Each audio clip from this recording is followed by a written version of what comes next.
Aduh, kok nggak kebaca? Ini semalam udah dipindahin loh.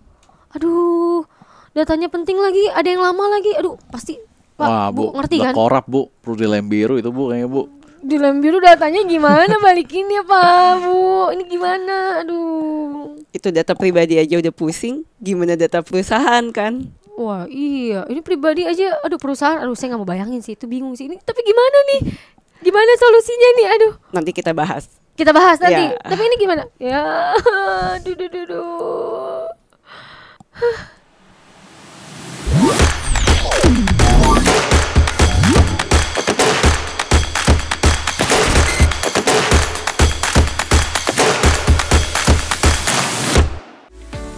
Halo Techliner, selamat datang di Techline Podcast, Teknologi Alignment Podcast, podcast yang multipolar teknologi. Di Techline dijamin nih, Techline itu bisa mendapatkan informasi terkini seputar teknologi, bisnis, dan juga thought leadership. Nah, kalau kita bicara soal teknologi ini nggak jauh-jauh dari data ya. Tapi data ini selalu berubah dan ini tuntutannya makin banyak ya. Satu doang kayaknya yang berubah dari data, yaitu pokoknya nggak mau tahu, harus tersedia, harus cepat deh. Nah kalau bicara terkait dengan penyimpanan data biasa itu kayaknya udah basi ya. Kita akan beralih ke sesuatu yang lebih suportif, sesuatu yang lebih baru, lebih canggih, dimana sebetulnya data storage itu juga bisa membantu komputasi juga loh. Nah di sesi kali ini kita akan bedah, kita akan gali aplikasi nyata dari computational storage atau penyimpanan komputasi itu sendiri. Bagaimana nih benefitnya dari segi bisnis, kemudian juga dari segi teknis, dan tentunya juga menyoroti integrasinya yang seamless yang tentunya bisa membantu perusahaan ini beradaptasi lebih cepat di era digital kini. Tapi lebih jelasnya seperti apa ini dan bagaimana, kita akan bahas di sesi podcast kali ini. Nah kali ini tentunya kita akan ngobrol bareng ya, karena mungkin ngobrol sendiri namanya juga podcast ya, agak lain kalau sendiri ya, dengan dua pakarnya yang sudah hadir di sini. Tentunya dari Multipolar Teknologi ada Pak Guaniari. Guanuari, Bu. Oh, Guanuari. Iya, betul. Pak Guan aja lah ya. Pak Guan aja Lahir cukup. bulan Januari. Betul, Bu. Waduh.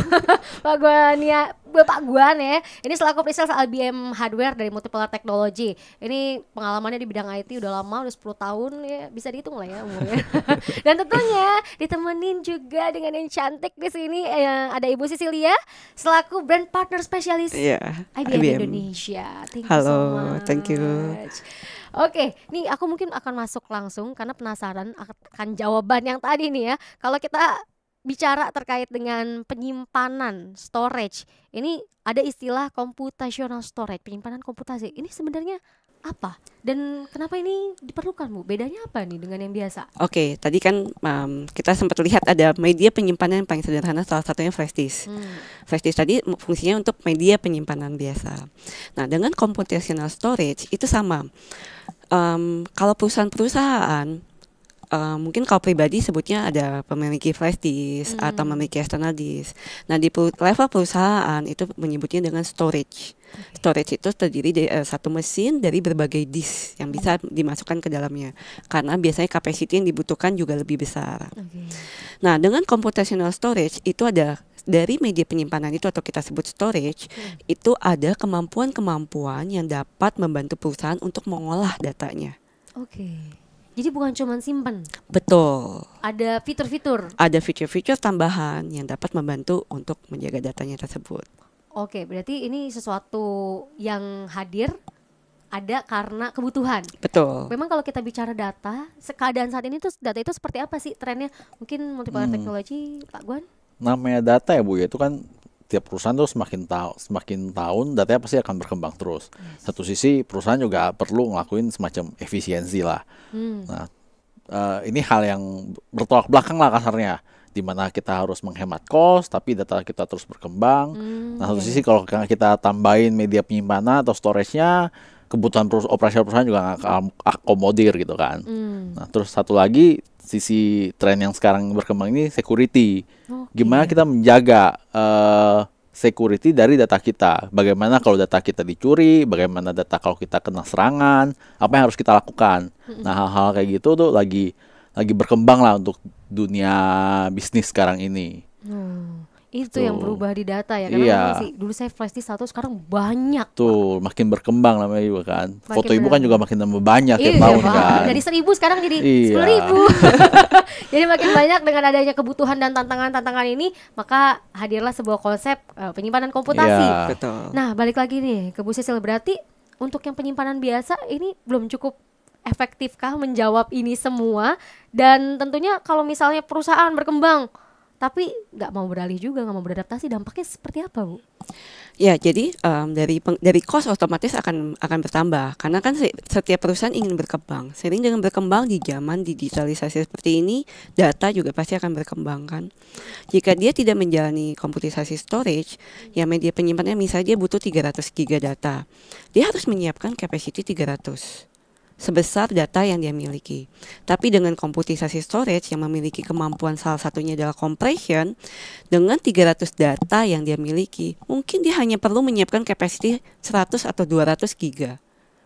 Sehingga dia sudah bisa hemat 100 giga dari data yang dia miliki kan. Nah, itu baru dengan feature compression. Bagaimana lagi dengan encryption? Dari di IBM juga ada feature encryption yang data yang ada di dalam storage tersebut bisa di-encrypt secara otomatis, sehingga orang-orang yang tidak berkepentingan ketika mendapatkan data tersebut mereka tidak bisa baca. Oke, dan balik lagi tadi Bu, kalau misalnya nggak mau beralih atau beradaptasi dengan sesuatu yang baru, itu cost-nya bisa dibayangin sih Bu. Betul, terjadi untuk harus menyiapkan media penyimpanan yang lebih besar. Dan itu nggak murah. Betul, dan juga ada resiko untuk diambil atau dicuri datanya yang seperti Pak Guan sudah sebutkan tadi. Nah, dari tadi kita ngomongin komputasi, penyimpanan, tantangannya, pertanyaannya, solusinya ada ya Bu ya di IBM. Pastinya ada. IBM punya IBM Storage Flash System yang memiliki kemampuan compression, encryption, dan bahkan yang paling baru dengan memiliki kemampuan detection ransomware. Oke, dan itu kalau kita bandingin dengan yang penyimpanan biasa, cara pengoperasiannya kan lebih sulit kah atau sama atau apa yang beda? Sama saja karena kemampuan itu sudah ada atau dibawa oleh storage-nya itu sendiri. Udah otomatis Bu dalam storage-nya. Oke, jadi sama aja. Tapi tadi dengan fitur-fitur yang sudah ada tadi seperti encryption, kompresor, security gitu. Betul, dengan kemampuan-kemampuan tambahan lagi yang lainnya yang menjawab kebutuhan pasar saat ini. Nah, mungkin boleh dijelaskan lebih detail fitur-fitur seperti tadi kompresor, encryption kompresor itu. Bu. Kan kompresor Bu.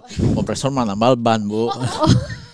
Compression, Iya. Compression, encryption, sama ransomware detection. Nah, itu benefitnya akan seperti apa dengan adanya fitur-fitur ini gitu bagi bisnis? Nah, bagi bisnis yang jelas nomor 1 compression. Itu akan menghemat dari sisi kapasitas media penyimpanan yang perlu disiapkan. Oke. Contoh misalnya kita dari sisi perusahaan bilang, oh saya perlunya 300 nih, tapi budget saya kurang. Nah, dengan fitur compression sebenarnya kita bisa siapin kayak ya 100 giga atau 200 giga untuk menampung data sebanyak 300 giga.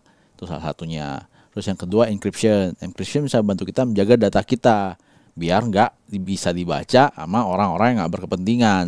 Ada orang iseng mau ngambil, gua ambil deh disknya 1, diambil, terus saya coba deh restore di tempat lain gitu. Tuh datanya nggak bisa kebaca. Soalnya tidak bisa. Di-encrypt sendiri sama disknya. Nah, kalau ransomware detection ini yang terbaru nih. Jadi si disk ini bisa melihat anomali. Jika ada anomali, pasti si disk ini akan memberikan instruksi atau alert ke user bahwa ini ada alert, ada anomali nih di proses-proses penyimpanan data masuk atau data keluar dari storage kita gitu Bu. Itu akan lebih memberikan kayak early detection lah buat perusahaan, buat data gua ada yang coba iseng nggak nih nyerang atau ngapain gitu, sehingga bisa kita ya counter lebih awal lah sebelum semua datanya udah keserang semua. Dan itu bisa dilakukannya di media penyimpanannya? Bisa, soalnya disknya udah canggih kalau dan itu tidak mempengaruhi performance dari storage itu sendiri. Biasanya kan kalau di penyimpanan biasa akan lama gitu. Akan lama, soalnya semua diproses oleh si CPU storage. Kalau ini kita udah pakai flash core module namanya, tipe disknya. Jadi flash core module ini udah punya CPU processing sendiri pada masing-masing disk untuk melakukan operasi-operasi compression, encryption atau ransomware detection tersebut. Sesuai namanya flash gitu ya. Tuh, cepat. Flash system cepat. Nah, menarik nih. Kalau tadi sempat bicara ransomware dari segi security, ini kan tadi kita bahas jadi tantangan baru dalam hal data. Nah, di IBM Flash System ini kalau dari sisi security-nya ini akan ada peningkatan lagi kah? Akan ada sesuatu yang baru kah? Oke. IBM memiliki cyber recovery guarantee. Oke. Yang itu salah satu kemampuan untuk kemampuan di segi storage IBM yang dapat melakukan recovery ketika terjadi cyber attack kurang dari 60 detik. 1 menit. Betul. Oh, cepat ya. Nah, salah satu fungsinya adalah IBM memiliki kemampuan kita sebutnya safeguarded copy. Apa yang dilakukan oleh safeguarded copy itu dia melakukan snapshot terhadap data yang penting bagi perusahaan. Jadi sebelum kita implementasikan, kita akan diskusikan dengan IT perusahaan. Bagaimana IT policy-nya, mana data-data yang penting, dan kapan waktu yang akan dilakukan snapshot.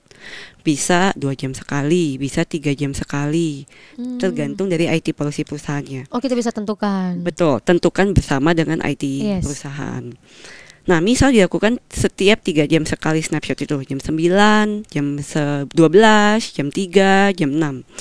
Nah, amit-amit ketika terjadi serangan ransomware, maka IT akan mengisolate data tersebut. Data yang mereka ada itu, yang data saat ini itu kan sudah terserang ransomware. Jadi mereka harus cari data mana yang masih clean. Nah, mereka cari dari snapshot yang tadi dilakukan. Mereka akan back, misalnya terjadi serangan ketika jam 6 sore. Mereka akan coba cek yang jam 3 sore aman nggak. Mereka akan scanning, akan cek lagi ke jam 12.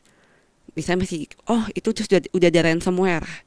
Mereka akan mundur lagi ke jam 9. Jadi datanya masih data yang terbaru, yang tidak terlalu lama, yang untuk bisa diambil untuk di restore.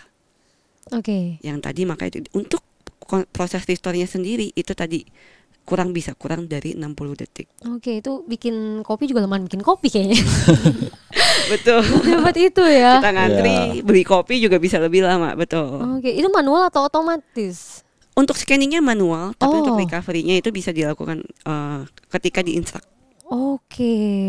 Baik. Dan nanti kalau itu akan ketika tadi ada memang serangan gitu, akan ada info kah, alert kah, atau kita bisa lihat berarti akan ada tampilan insight-nya gitu ya. Bagaimana jam ini? IBM ada punya storage insight yang mungkin kita bisa lihat dari layar cara kerjanya. Karena dengan adanya storage insight ini bisa melakukan malware detection. Nah, tadi fitur-fiturnya mungkin udah disebutkan oleh baik Pak Guan maupun saya. Ada fitur compression dan encryption yang dilakukan oleh storage itu sendiri. Nah, jadi kalau kita lihat di table ini, yang di hitam-hitam itu normal traffic terjadi ketika compression. Nah, tapi ketika serangan malware itu terjadi, mereka akan mengacak data yang dimiliki perusahaan. Misalnya data normal perusahaan A, B, C, D, E. Ada data A, B, A, C. Data A, B, dan A, C dianggap mirip sehingga dikompreslah bersama dengan data A dan B, C, D tadi. Nah, tapi ketika serangan malware itu terjadi, mereka akan acak datanya. Sehingga storage akan melihat datanya nih nggak ada yang similar, nggak ada yang sama, sehingga proses compression itu akan menurun. Bisa terlihat dari yang chart bar yang kuning. Nah, dari ini terjadi anomali. Maka dengan storage insight akan mengirimkan alert ini ke IT. Sama juga ketika encryption. Encryption yang normal terjadi yang ketika di bar warna hitam. Ini normal, ada yang di-encrypt, ada yang encryptnya lagi banyak, tapi ketika serangan ransomware terjadi, itu semua akan di-encrypt oleh mereka. Karena mereka kan ambil datanya, encrypt dengan encryptionnya mereka, sehingga perusahaan nggak akan bisa baca. Itu kan biasanya kalau ransomware itu terjadi. Nah, makanya langsung encryption itu akan langsung tinggi, karena mereka melakukan encryption caranya mereka. Dengan adanya anomali traffic ini, storage insight akan mengirimkan alert ke IT bahwa terjadi anomali. Karena biasanya ransomware itu terjadi, IT tuh taunya ketika kok nggak bisa diakses datanya dan yang lainnya. Nah, ini sebelum semuanya itu terjadi, Storage Insight sudah akan memberikan alert dulu. Wow, memudahkan sekali ya. Jadi lebih mempercepat sih. Mempercepat, memudahkan. Oke. Nah, tadi kalau kita bahas berarti kan 2 poin ya, cyber recovery guarantee sama IBM storage insight. Nah, ini kalau kita bicara lebih umumnya lagi, impact-nya memang akan seperti apa nih ke bisnis? Mungkin ke sisi bisnis yang jelas dengan cyber recovery guarantee, at least IT bisa tidur lebih nyenyak lah, nggak usah sampai kita gitu. Karena kan seperti yang kata Bu Sisil ngomong tadi, recovery kan lebih cepat. Oh, memang biasanya kayak gimana dulu? Biasa mungkin bisa berhari-hari. Iya, bisa berhari-hari. Dan bahkan udah nggak pulang, harus nginep di kantor. Aduh, istri di rumah ngoceh. Betul. Terus kayak storage insight gitu kan. Istilahnya kalau kayak kita sebagai IT misalnya contoh lah, ini kan kita bisa deteksi lebih awal. Jadi nggak usah sampai sistem itu down, bener-bener nggak bisa digunakan, kita udah bisa tahu lebih dulu, oh ini ada anomali nih, jadi kita bisa counter lebih awal proses ransomware-nya tersebut. Jadi sebelum penyakitnya fatal, kita bisa bawa ke dokter dulu lah, ini apa sih yang perlu kita iniin gitu, kita lakuin, harus ngapain gitu sih Bu. Data jadi lebih aman, masih akan aman gitu. Iya, intinya bikin tim IT itu tidur lebih nyenyak. Oke, itu salah satu benefit untuk bisnisnya. Iya. Oke, berarti tadi flashdisk saya bisa ya Pak ya? Sayang flash system IBM bisa. Bu, ya. Oh, flash system bukan ya. flash disk, Flash disknya nggak bisa, harus saya udah telat nih. Iya, telat. Aduh, ya sudah lah ya. Nah, ini sesuatu yang keren, yang bahkan mungkin perusahaan-perusahaan di luar sana juga sudah sempat implementasi ya. Mungkin boleh cerita Pak Guan, Multipolar Technology, pengalamannya dalam hal implementasi dan juga integrasi IBM Flash System ini, ada tantangan-tantangan gak sih waktu implementasinya? Dan kalau memang ada tantangan, gimana nih timnya nih menghadapi tantangan itu? Tantangan sih ada ya, terutama buat kita ngomong mengadopsi teknologi-teknologi baru ya. Yes. Cuma kami dari Multipolar sendiri punya metodologi lah, sama tim-tim yang udah expertise, tersertifikasi IBM untuk membantu customer dalam mengimplementasikan serta mengintegrasikan flash system ini ke dalam sistem mereka. Contohnya kita bisa melakukan planning dari awal bagaimana sistem flash system ini mau diimplementasikan ke environment mereka. Nah, di situ kita bisa indikasi apa aja sih yang perlu kita cek, gimana sih compatibility-nya dengan existing system mereka. Nah, hal-hal kayak gitu kalau bisa kita detect di awal, tentunya tidak akan mengganggu proses implementasinya di belakang itu sih Bu. Dengan metodologi udah expert juga, udah biasa, jadi bukan menjadi suatu problem ya. Jadi udah sering juga, udah bukan cuma yang pertama lah gitu. Iya. Dan balik lagi tadi, berarti bisa integrasi misalnya ya, aku udah punya penyimpanan yang biasa nih, tapi butuh ini, tapi masa harus nggak dipakai? Nah, ini gimana integrasi dengan environment di luar IBM? IBM bisa juga memanage untuk storage non IBM dengan spectrum external virtualization. Jadi storage non IBM apapun mereknya itu bisa diintegrasikan dengan flash system IBM. Bahkan IBM juga bisa melakukan snapshot dengan safeguarded copy tadi terhadap storage non IBM tadi. Jadi semudah itu, nggak perlu takut ya? Betul. Oke.